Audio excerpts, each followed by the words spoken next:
Alright, got my man Decker here, showcasing his Blackwing deck list. What's your deck count? Deck count is exactly 40. Alright, let's get into it. Alright, starting off, you got the best card in the deck, Simoon, Poisonous Wind. What he does is he banishes another Blackwing from your hand as cost, then places Black Whirlwind to your field.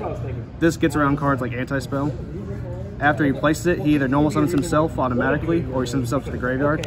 This does not count as your normal summon for turn, so this is just the greatest combo starter for your entire deck. Nice. After that, we have Sundry, playing 3 of him. So explain Sindri, because this is the new guy, right? Yeah, this is the new Ultra Rare out of Darkwing Blasts. Well, new, somewhat case. On his normal summon, he gets to add a card that mentions Blackwing Dragon from your deck to your hand. It is not a hard once per turn, so if you have multiple times you can normal summon him, you can activate it multiple times throughout the turn, which does come up in the combo. Nice. After that, we have the new Extender that gets most of your plays going. 3 Vada. Vada can special himself to the field as long as you control any Blackwing at all. So even if you have a Synchro monster on the field, special summon gets his combos going. His effect allows you to send himself plus multiple or just 1 Blackwings to the graveyard. That just equal 8 to get Blackwing Dragon to your field. More than likely you'll be sending a 1-of that is level 6 just to get more into the graveyard, but there are times where you go through your combo, you have to actually use 2 or more Blackwings to actually get the count up. After that, that's level 4 we have in the deck for Extender, Bora. Old school Bora. Yep. As well as 3 Gale the Whirlwind. Oh my god. Do you remember playing Blackwings without the Gale? Yes. Did you play Blackwings without the Gale? I did play Blackwings a little bit without the Gale. This doesn't come up as much as like big and important, but it is just a nice extender if you need to go up in your lane climbing or if you just occasionally need to get a body on the field for something else. After that, we're going into all the 1-ofs. We have Orochi. Oroshi's effect really doesn't matter for this. It's just this free special summon body. It's also level 1, which combinates with 2 other monsters that are actually in the deck. The 1-of Chinook. Chinook is a imperm for you during your opponent's turn. Yeah, you would know. It's very good. I hate that card so much. It's very good though. It's very good card. Makes their opponent's monster lose 700 permanently, which is just really good in general for that. It also sends 1 from your extra deck to the graveyard, so if you need to get materials for your new Assault Dragon, works out well with that. Parmesan, just another extender for the deck or possibly a target for another card coming up. Assault Kunai, you actually combo Kunai with this in order to actually get to one of your newer synchros, but you can also use it to modulate the level of Blackwing Dragon, which allows you to go into further synchro plays depending on what all you have. Nice, nice. And that count you wouldn't change? And then will you keep them exactly at the 1-of stage, or would you bump them up, remove one, or? We still have a few more 1-ofs just in case, but any of them thinking about possibly increasing would definitely be Chinook. Probably bump this up to a 2-of just so you have more likely chance of seeing it. Not to mention you do play multiple Blackwings in the extra deck, so this one would be perfectly fine bumping up if anything. Probably the only thing to take out just between these for it would probably be the Harmattan. Yes, it's a less body, but you do get yourself another hand trap for it, which is pretty nice. Understandable. Chris is just a level 40 special summon off of Wystrix in the combo, or if you just need a level 4 body, you can add to hand. Alster is actually a good normal summon you can use if you already used Sundry for the turn, you don't need Sundry's effect again, or if you just need to get something back from your banish in an instant. Of course, the one that everybody loves, Zephyros the Elite, played in multiple different meta decks, including Tier. Can't wait to see this guy actually get an early upgrade, hopefully. That is true. Zonda, he's actually one of the newer ones. On his normal special summon, he gets to pop a monster your opponent controls. Isn't that great when it goes against Tier, but it's very situational and actually pretty good for it. He does have effect in Graveyard though, that you banish him, special summon level 5 or higher from your deck. In this case, you can special summon Kunai. This actually allows you to keep your combos going with some of your synchro monsters. Lastly, for the 1-ofs, we have Shamala.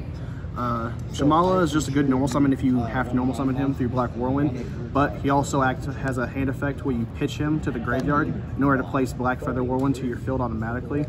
This allows you to combo off with Sundry as well as Vada. As well, whenever you special summon a Dark Synchro monster, you can banish him to target a Blackwing you have in your graveyard, add it back to hand. So in the case where you have like Chinook in your graveyard already, where's Chinook? You have Chinook in your graveyard already, or if you have Sundry you need to add back for your additional normal summon, you can do it through that too. Nice. Very interactive by the ways. And that wraps it up for all the Blackwing monsters in the deck. We'll go for the Blackwing spells now. 1 of Black Feather Whirlwind, and then 3 of Black Whirlwind, best card in the entire deck. Look at that beautiful card. Yep. Black Whirlwind, not a once per turn on whenever you normal summon. So in the case of this deck, we can normal summon up to 3 times per turn. We get 3 different searches, and they stack on top of each other. So if you have all 3 in the field, up to 9 searches per turn, which is really good. Black Feather.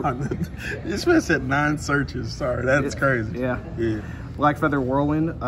Whenever you special summon a dark synchro monster from your extra deck, it's just a sub summon, not just synchro summon.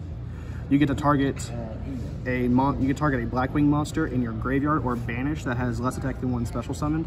So in the case of you have Full Armor Master special summon out, you can target your Blackwing Dragon or just another extender that you need in the graveyard or banish, bring it back. Works out pretty well. Very important for the combo as well. And you wouldn't play more than one of this because you placed this, right? You do place it. I have seen some builds play multiple copies of it. I think it's okay because it is a soft once per turn on both of its effects. I find that running just one of it though is probably more beneficial, so this way you don't brick on them and you actually just find more time for monsters you can actually use. Understandable. Moving on to the last Blackwing card of the deck, I believe. Yes, the last one of the deck. Blackwing Twin Shadow. This is the MVP for the new support. This card single-handedly has won me some games, as well as going into time against some tier players. What it does is that you, non-targeting, shuffle 2 of your Blackwing monsters from your banished or graveyard into your deck, and then synchro summon into a monster, a Blackwing monster, that has levels equal to the one shuffled back. You have 2 different targets I usually go into this, one of which being Blackwing Farm Master, the other one being Silverwind the Ascendant. Silverwind actually allows you, I'll just go ahead and bring him out real fast, sorry. There you go. Silverwind allows you to target up to 2 monsters with less defense than his attack. So if you're playing against Flu Under Ease, you chain this to a normal summon, allows you to pop up the 2 monsters they have, making it a little bit harder for them to tribute.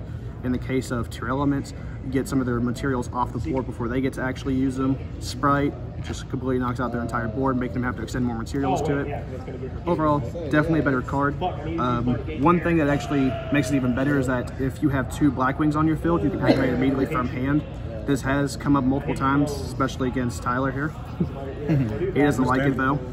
Yeah, some of them big unaffected monsters on my turn. Yep. Can't even swing at it. It's big. 3K. Pretty good. Now moving on to generic spells, traps, and hand traps. One of Called by the Grave. This is just for in case like a Ghost Spell or Ash Blossom that randomly runs around. Still a good card. Yeah, gotta have that protection. And then the 3 card that I've typed into here, just so that the deck actually spells better. Small World. The reason we play Small World is because we always want to try to get to Simoon. And so we actually play the target, the middle ground of it, which is Skullmeister. We actually play 2 copies of this. So any of our little birds besides Gale with Small World will automatically get us to Simoon by going through him just because we go dark, dark, dark. This also just happens to work out as a good hand trap against Tier Elements because their stuff does activate in graveyard. So really good card for that. Plus it synergizes with Dark Energy if you need to try to get off any of your other combos with them. Level 4 also just happens to be pretty well level for Xyz plays. So real quick before we pass on, can you show the bridge that you would use? Yeah. The exact bridge between Small World and Skullmeister? All right. So in a case where we have Vada in hand with Small World, we'd go Small World, banish Vada, banish Skullmeister, add Simoon to your hand. Okay, nice, nice. And you can also do it with a few other monsters you actually have in the deck. Let me go ahead and find them real fast. Sorry, this is a mess. No, you're fine, bro. Because the interaction with Small World is a big brain card. Yeah. I bust my brain when I try to use it. I give up and scoop. Can't figure out the pattern. So, in the case of, these are your 4 birds that will always, with Small World, will always get you to Simoon. The most impactful ones being because you have multiple copies of Vada as well as Harmon's Hand. These 2 you can be perfectly fine using Small World to get rid of. Harmon's Hand's only going to be an extender for the deck. Very rarely will this effect ever come up for it. And you can always search off multiple copies of Vada, so these 2 don't matter. Chinook being played at 1 of in the deck does hurt a little bit because you don't get the interaction on your opponent's turn. However, it's still perfectly fine so long as you can establish your board through whatever they have to set up. Orochi is by far the worst of the hits to actually do it. However, it is necessary if you need to get to the entire play combo.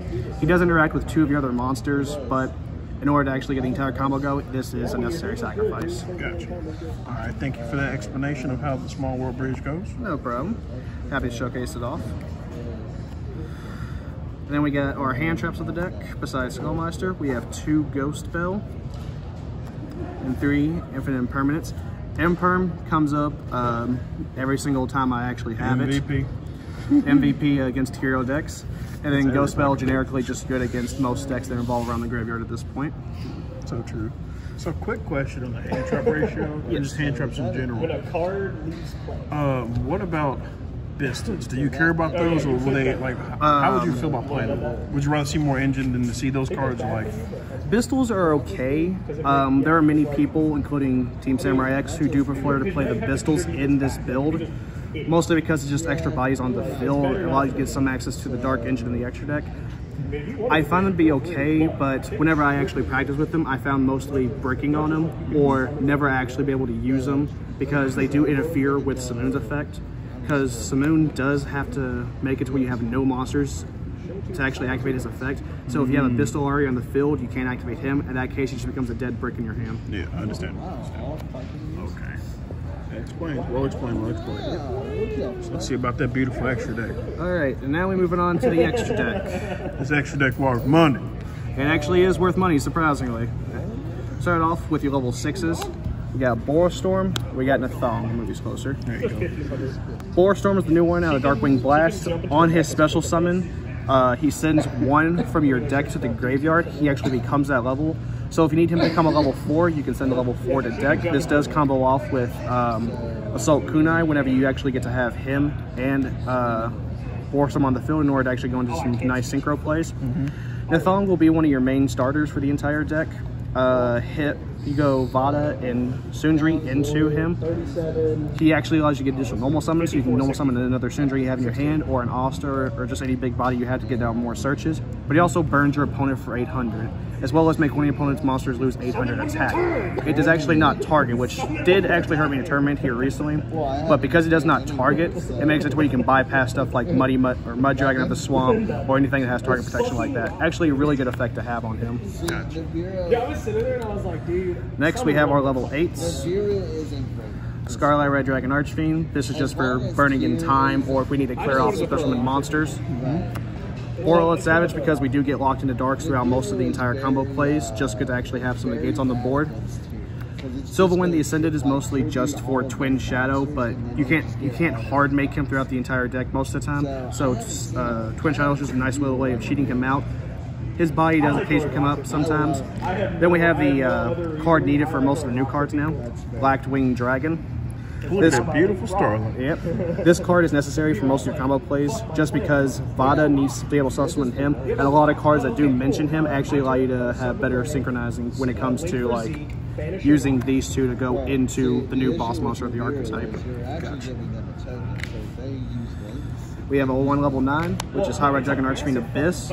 You make him by actually using Blackwing Dragon plus Boarstorm, and whenever you actually modulate Blackwing Dragon's level with Assault Kunai, does come up quite often in combo, but if your opponent stops you before then, a little bit hurt.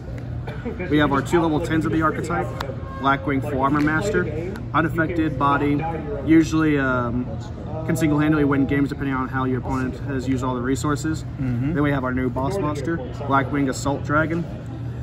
This has been probably the most impactful card of the new set.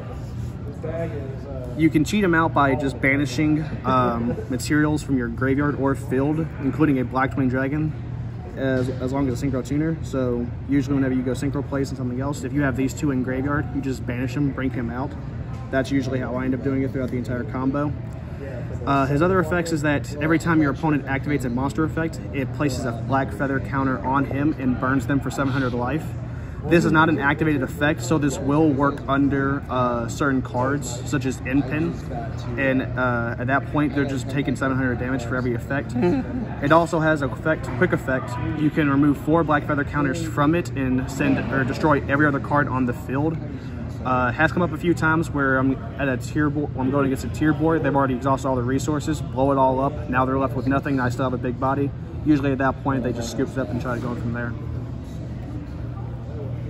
We have the 2 Xyz monsters for the deck. Abyss Dweller. Abyss Dweller is only really used in this deck if we have nothing else, or we don't get locked in the dark, so we just have to put 2 4s on the board. This is usually what we go to because we're playing against a lot of decks that revolve around the graveyard. Then right after Force Strix, this works in combo. Just be able to grab any level 4 you need from your deck, including Bora or Chris. This Force Strix works combo well with Y Strix, brings out your 4. This usually will probably bring out your Zephyros the Elite, or if you haven't already used them, your Shaman Bird is what I like to call them. Shamala. Sorry, new name is a different weird one. Brings out the tuners. This way you can actually go into Boreal Savage plays if you need it. Other link 2 be Dark the Dark Charmer. Generically good in this deck. We always play darks, and it just allows you to bring back anything from your opponent's graveyard. Nightmare Unicorn and Access Code Talker to link climb all the way up and try to finish out boards and destroy everything out there. Disgusted. Kill, kill, kill. And only kill. All right. Yeah, Collector's Rare. That is indeed a collector's rare. Oh, yeah, beautiful. I'd say besides a couple of cards actually in the deck in the form of Boreal Savage, Access Code Talker, and Dark the Dark Charmer, everything else in the extra deck is, or in the case of Scarlight now, everything else in the extra deck is highest rarity in the form of Silverwind, Nightmare, and the Starlight. Oh, that beauty. It's pretty hot. Yep. Oh, yeah. I've had a lot of fun with this deck. Definitely had my fair share of playing against your elements, taking out a few people who have played against it, especially some high-level players here at the shop. It's definitely the worst matchup for us because they do get to the main deck pistols in most builds, as well as be able to mess around with our graveyard because we do need our graveyard for this. The Sprite matchup is 50-50. It really just depends on who wins the coin toss and gets set up first. There are very few times we've actually been able to recover fully against a fully built Sprite board, but I have managed to do it before. Flunderies is by far our easiest matchup. I have a 7-0 record against Flunderies at this shop. Against somebody you probably saw here before, Connor. Fuck birds. Yep.